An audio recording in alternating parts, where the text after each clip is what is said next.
Hi everyone, I'm Lucy from West 2 Ceramics in South Wales in the UK. I just wanted to pop on and do a few kiln unloads. There's quite a few potters now on YouTube that do their kiln unloads and tutorials and things like that, and just share their glaze combinations, and it's just a really lovely community on YouTube.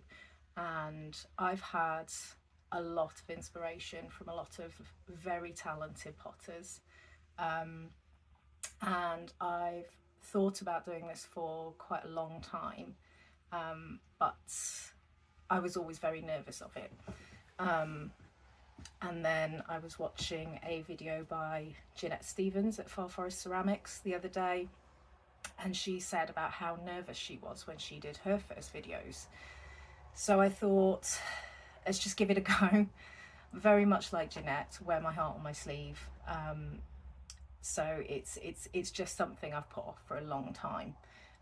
But it's such a lovely community that it's just nice for everybody to share. So I will crack on. I have a very small kiln.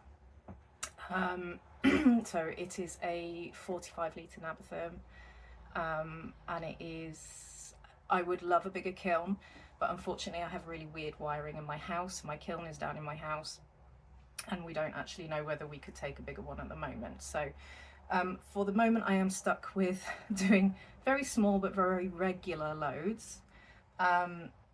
So I will start with, I'll start with the disappointments before the good stuff and get that out of the way.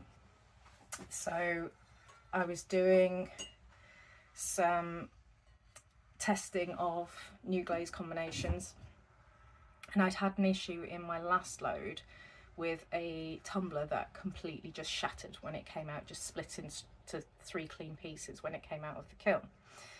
So I'll keep hold of that bit for now.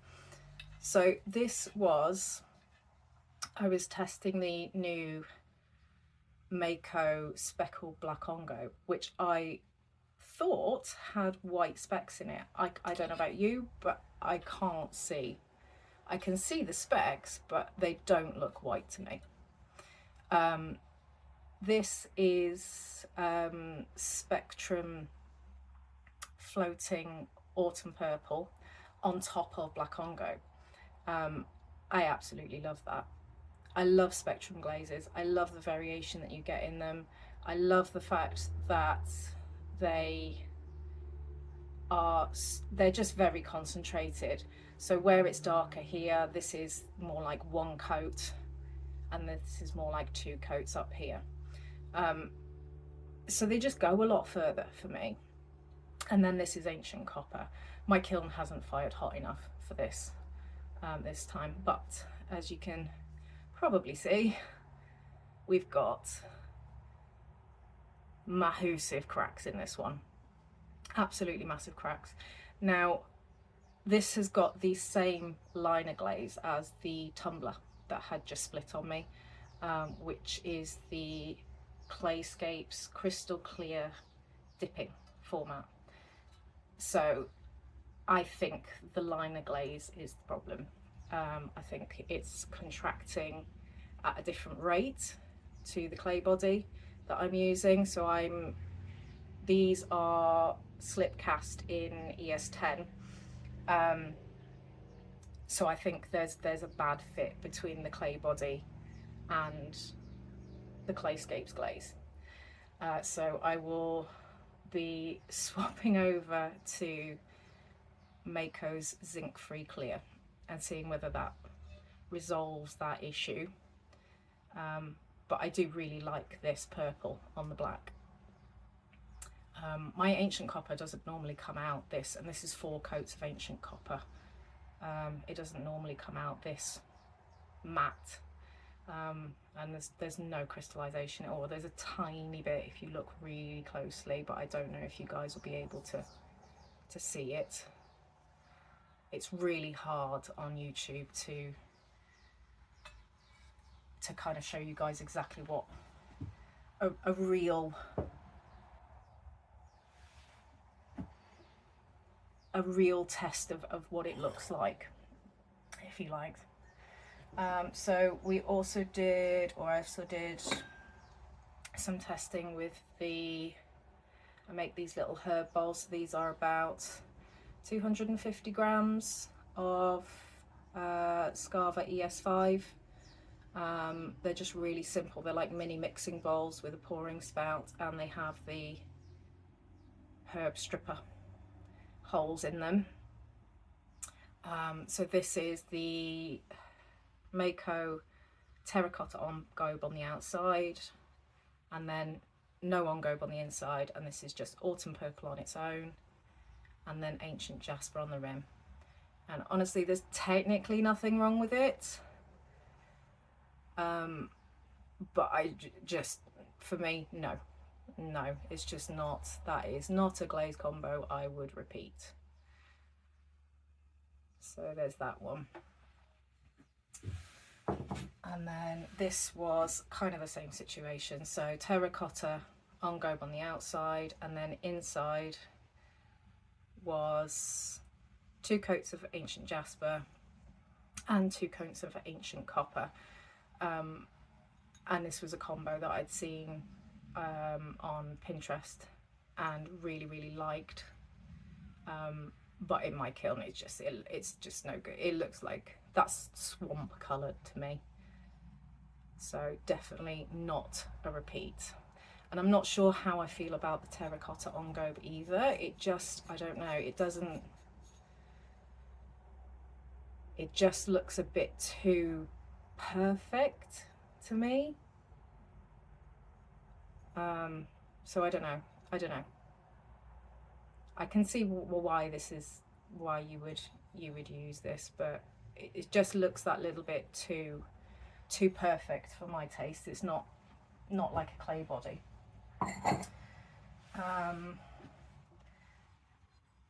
This one, I don't know how I feel about this. So this is one of my slip cast, I call them my single stem vases, and this is natural clay body, so there's no engobe on here.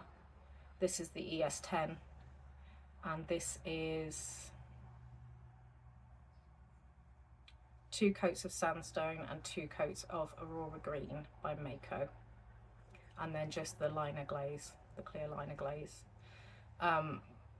This vase was a tester anyway, because I don't know if you can see it, I had some air pockets in my slip that I didn't get out, and I've got bubbles in the vase itself, which has obviously created these. They're not pinholes, they're craters where it's just the glaze hasn't been able to get into those pockets. And I maybe sort of forgot that I had this casting and left it a little bit too long, so it was too thick and it has just warped. I don't know, I struggle with the matte glazes. I don't know, it might grow on me. It's the fact that it's so matte that I don't know, I just don't know how I feel about that. So we'll see. I'll let it sit for a couple of days and see what I think. Maybe. This one was a refire because it had one tiny pinhole in the shallot, so we put it back in, and now I have 10 plus tiny pinholes. So yeah, not great. This is a combination that comes from the Todd Undseth, and it's a stunning combination. So it is 2 of each, and it is spectrum, all spectrum glazes. So this is curry in the middle, sunrise, boogie pink, as Lisa Finkle calls it, shallot,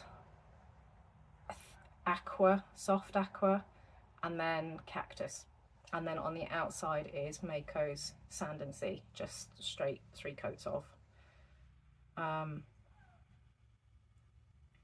So yeah, I love this glaze combo. It's just a shame that this has got pinholes.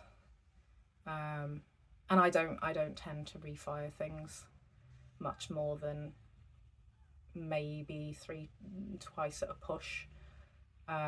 If it gets to, you know, we're talking about a third refire, then I'll just say no, it just stays with me. So that's a shame on that one. This one is one of my absolute favourite combinations, and this came from May Blossoms Designs, and she's wonderful. She has so many lovely combinations. So this is again slip cast bottle in ES10. This is 3 coats of amaryllis, 3 coats of Amaco's lustrous jade, and 2 coats band in the middle of Amaco's oatmeal. And this is, she calls it a watermelon glaze. I keep calling it the same thing,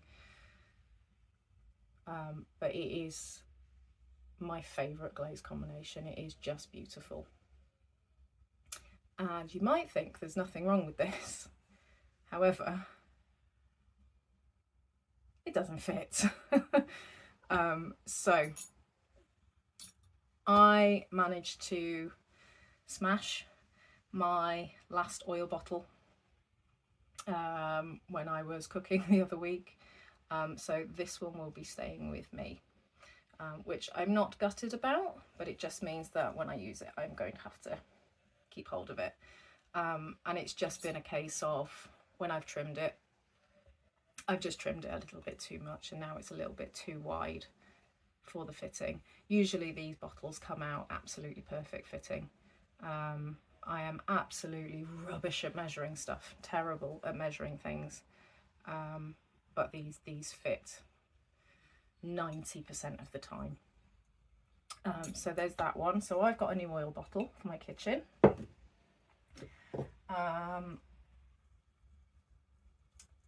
This one is ES5 again.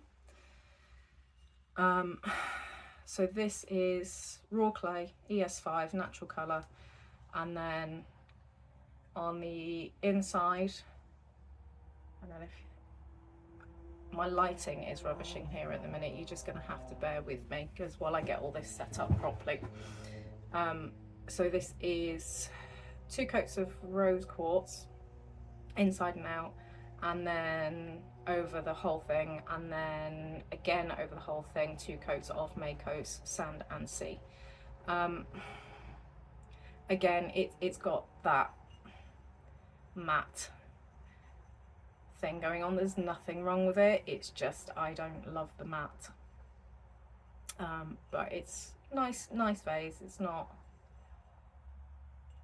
there's nothing wrong with it, and somebody will like it, so I will take it. I've got a market coming up in a week's time, so my kiln is firing on all cylinders at the minute. So I unloaded this yesterday morning, and then I've had to reload the kiln this afternoon. So it is firing hot and fast at the minute. So I've got 2 of my Spoonrest. So these are probably what most potters would call their bread and butter items. So these are they're cheap, quick to make, cheap to sell, and they sell really well. So this one is 2 coats of Spectrum Sunrise, and I always do, or I usually do, my Spoonrest in a single colour, just to keep the time cost down so I can charge less for them. So this is Spectrum Sunrise, and this is Spectrum Charlotte. These were a refire because they got knocked in my studio after they'd come out of the glaze kiln, and they had some little chips in the rim. So I've just popped a little bit more glaze on, pop them back in, and then I'll sell those as seconds. So that'll be fine. So I've got another one of my little herb strippers, and this was a test combo as well, and I am liking this. This is very much more my thing. I am really enjoying pink at the minute. So this is 3 coats of Mako Peppered Plum up to here, and again this is the ES5 clay. Everything with me is, if it's wheel thrown it's ES5, if it's slip cast it's ES10. And then I've got, just overlapping a tiny bit, is 2 coats of Spectrum Kimchi and kimchi all over the inside, and then just a really delicate line of Amako oatmeal, and it runs like crazy, and it's 2 coats of Amako oatmeal. I'm at the bottom of my oatmeal bottle, so I watered it down a little bit, so it's not that kind of lumpy consistent. Normally I would just do 1 coat because it's so thick, but because mine's been over watered down a little bit, I'm doing 2 coats at the moment. But it's just to give that blendy edge. So that's cute, so I like those. And again, those are quick to make, cheap to sell, so they go well. And this is one of the herb strippers in the watermelon glaze. So 3 coats of amaryllis, 3 coats of lustrous jade and oatmeal. And it's just such a lovely glaze. It's really eye-catching and really bright, and I like the really bright colours, the really bright. Summer is it for me when it comes to colour, although it is baking hot here at the minute. Would you believe, not raining in Wales for a change. So another oil bottle, and this is the same glaze. This one actually fits nicely. This is the same glaze as the herb stripper. So slipcast bottle, ES10, and we are 3 coats of pepper plum, 2 coats of kimchi. I always do 2 coats of Spectrum, and then oatmeal in the middle. So you can see that blend effect better on this. And that is, I've been having a lot of issues with pinholes in my glaze firings, a lot of issues with pinholes, so I've been rejigging my schedule because my kiln's so small and it's inside my house, so it heats up. It's really efficient little kiln, but it does mean that it has a tendency to overfire if you're not careful, and I tend to go for like a hot cone 5, cone 6. So yeah, so it's I've been rejigging, and I think I've cracked the schedule now, because I'm not seeing any of the new things that I'm putting through. The only thing I had pinholes on this time was that refire. Everything else that went through new was absolutely fine, perfect, no pinholes. So yeah, we're gonna stick with that for now, see what happens. So this is one of my favourites, another one of my favourites. So I love this glaze. This is a proper beachy glaze, this one. So this is 3 coats of Mako's Alabaster, and then 3 coats of Mako Sand and Sea, sort of, so alabaster over the whole thing, and then Mako Sand and Sea to about here, and then I put some lines of light flux, Mako light flux, so 1 round here, 1 round here, and another little one up here. And I just love it's just sea foam, and that's what I call this glaze, sea foam, and it's just stunning. And because it doesn't bother me, even though this is matte, because the Sand and Sea gives it a gloss, a shine, I actually quite like that contrast, and it sells quite well as well. So this one, you'll have to forgive me, I've got to use my brain now. Anyone that knows me will tell you that I am awful at writing down what glazes I did. I'm awful for it. Audrey Lynn from Audrey Lynn Studios has, I have printed them out, but she has little glaze notes sheets on her website, which I need to print and start using because I am so terrible and I'm never going to be able to remember what glazes I've put on things to be able to tell you. So this one, I'm not 100% sure. I want to say it's Tiger's Eye by Spectrum, looking at it. I'm usually pretty good. I can tell you it's definitely a Spectrum because it's got this variation in it. So it looks like it's 2 coats and, you know, a little bit thinner here. Underneath here is...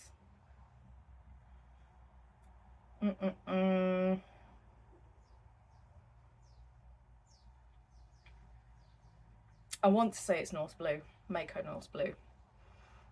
And then blue hydrangea on top. Is it? No, sorry, it's not. It's Mako Celadon Blue because we've got the big white crystals in it.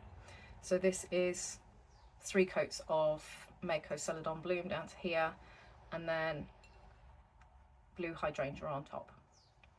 And I would have done 2 coats of blue hydrangea.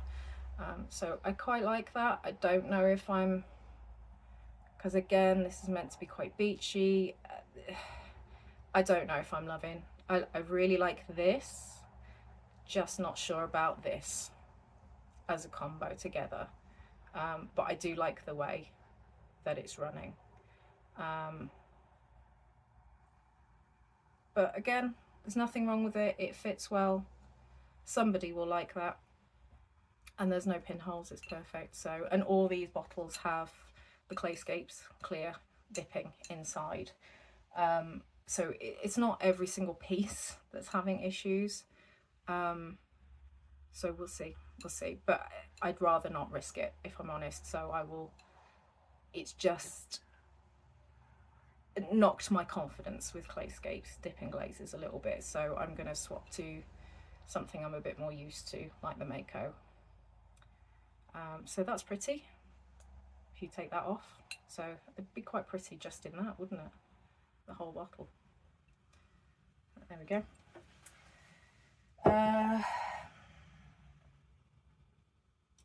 Not much left now. So this is, again, Kim Undseth's combination. So this is, she calls it her Promise glaze. So it is 2 coats of each. So Spectrum, Curry, Sunrise, Boogie Pink, Shallot. I think this one was actually Frosted Turquoise, not Soft Aqua. And then Cactus. And I also did one of my single stem vases in that. And this one was just clear on the inside again.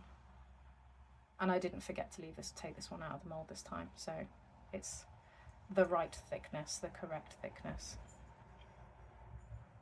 which is nice. I like slip casting because it's repeatable. It's you know, you can make things in sets, in real repeatable sets.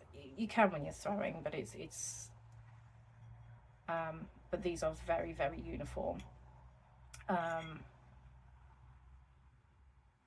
But it's the weight. So I like the fact that you can make things very, very, very light with casting. So I've got 2 more bottles. So this one is a bit of a variation on my Coastline glaze. So usually I would use birch on the bottom for the sand portion, but I am running very low on birch. I am going to pot glaze next week to do a stock up because I will be dropping my daughter off at my mum's house, so, and pot glaze happens to be really, really close to where I'm dropping her off, so I will pop in and do a restock because we all know delivery charges in the UK are astronomical. So this is 2 coats of Mako Fossil Rock and then 1 coat of River Birch on top of that up to about here. just to give it that black speck. And then from the top to about here is Celadon Bloom, and then no, sorry, so I did Power Turquoise first.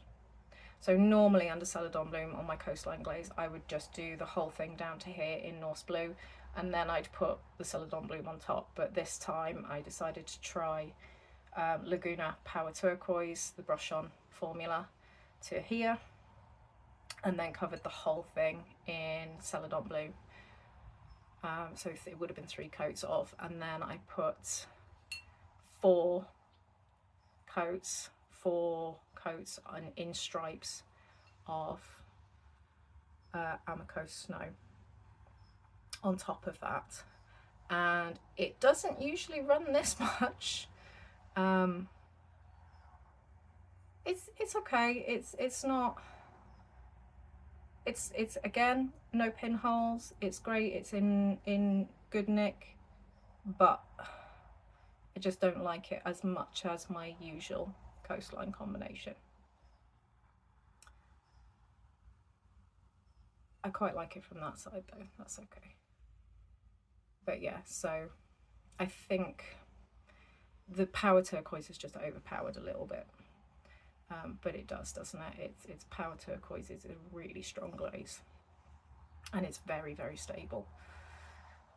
So that's that one. And then the last one was inspired by the lovely Linda at Lindy Lou.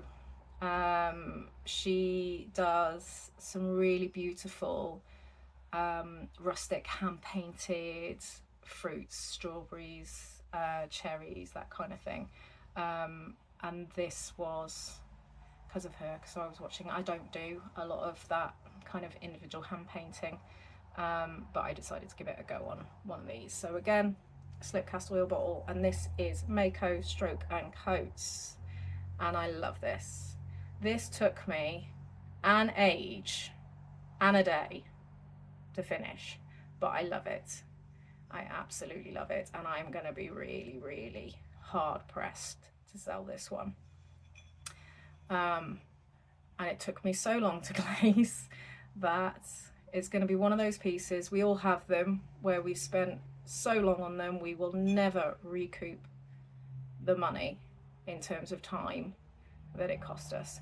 So first I drew on my design, and then I did all these little dots of yellow in Stroke and Coat Sunkissed. I then waxed every individual dot, and then the strawberry itself is Stroke and Coat Hot Tamale, and the green is Stroke and Coat Green Thumb. And I then had to go back in and individually clean up every single one of those seeds on the strawberries. So one of the things that I will be picking up at Pot Close on Monday is a yellow designer liner, because if I'd had designer liner, this would have taken me half the time. But I think this is my kiln favourite. I absolutely love this, and I will definitely be getting that designer liner and doing this again, hopefully with a bit less time. But yeah, so that's the one for me. So that is everything in kiln load today. I would like to just say a really big thank you to Janette at Far Forest in particular, because that video that she posted about being nervous to do YouTube videos is what triggered me to record this. So I now just have to sit and edit this and see where we come out. But just all the potters that share, that I get so much inspiration from, I will link them all in the description below. So, you know, Lindy Lou, Janette, Nat at Mud Magic, Sarah Perrin, it's just too many to name, Kim Undseth.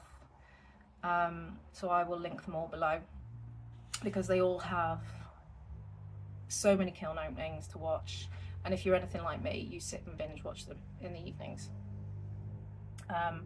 I will also leave a link below to my Etsy shop. So a lot of these pieces will be available in the Etsy shop. They do ship to most countries. I can't do every country, but most countries, certainly US, Canada, is no issue. Shipping expensive, they're high though. I can't hide that. It's shipping to US and Canada it's expensive, especially with all the packing and everything. So I hope everyone has a lovely day, and I will see you on the next download. All right, bye.